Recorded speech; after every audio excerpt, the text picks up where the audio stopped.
According to the World Health Organization, vaccination is among the most important developments in human health.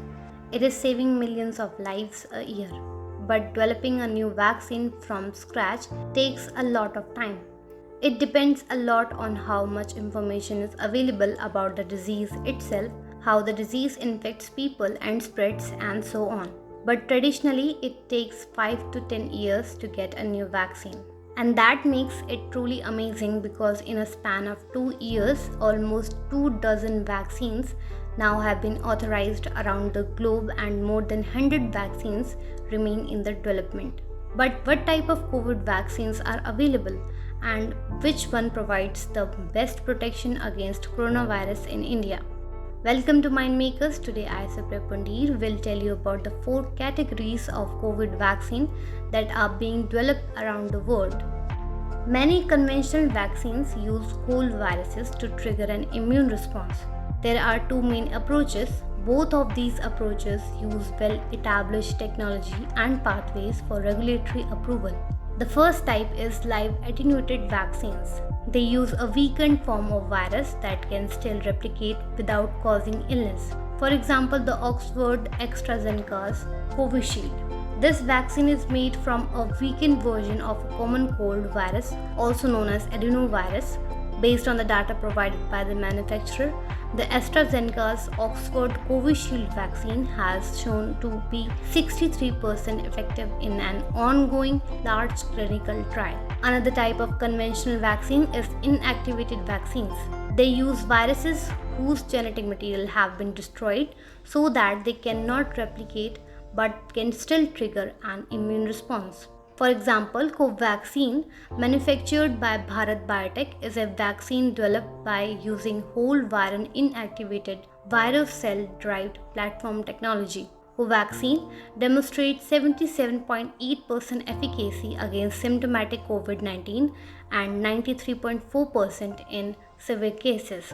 Subunit vaccines use pieces of pathogen, often fragments of protein, to trigger an immune response. Doing so minimizes the risk of side effects, but it also means the immune response may be weaker. This is why they often require adjuvants to help boost the immune response. Nucleic acid vaccines use genetic material, either RNA or DNA, to provide cells with the instructions to make an antigen.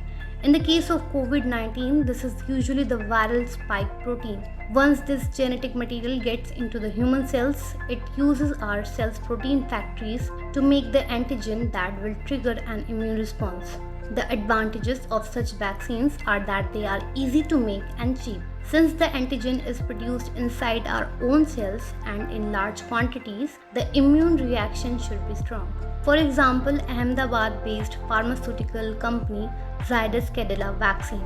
It is the world's first DNA vaccine against COVID-19 and is also the first vaccine to be approved for children above 12 years old. The interim results of this vaccine from the phase 3 clinical trials have shown primary efficacy of 66.6%, whereas the Moderna Spikevax is an RNA vaccine composed of nucleoside modified mRNA encoding a spike protein of SARS-CoV-2, which is encapsulated in lipid nanoparticles.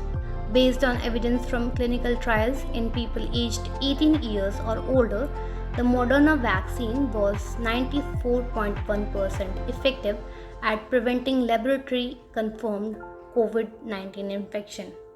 Viral vector vaccines also work by giving cells genetic instructions to produce antigens, but they differ from nucleic acid vaccines in that they use a harmless virus different from the one the vaccine is targeting to deliver instructions into the cell.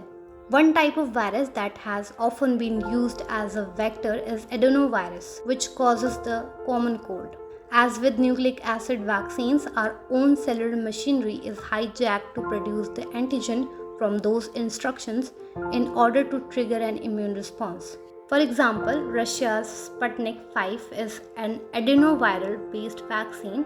According to the Russian health minister, this vaccine is 83% effective against the Delta variant of the virus causing COVID 19.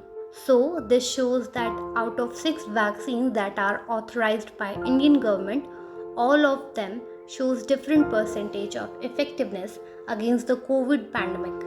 But this doesn't mean that they cannot protect you from the COVID-19. Remember, despite being a partial or fully vaccinated person, you will still get coronavirus, but the advantage of getting you vaccination is that it won't deteriorate your health to a level of a person who is not vaccinated. Instead, you will recover more quickly than the unvaccinated person. Like and share this video, and don't forget to subscribe to Mind Makers for more such content.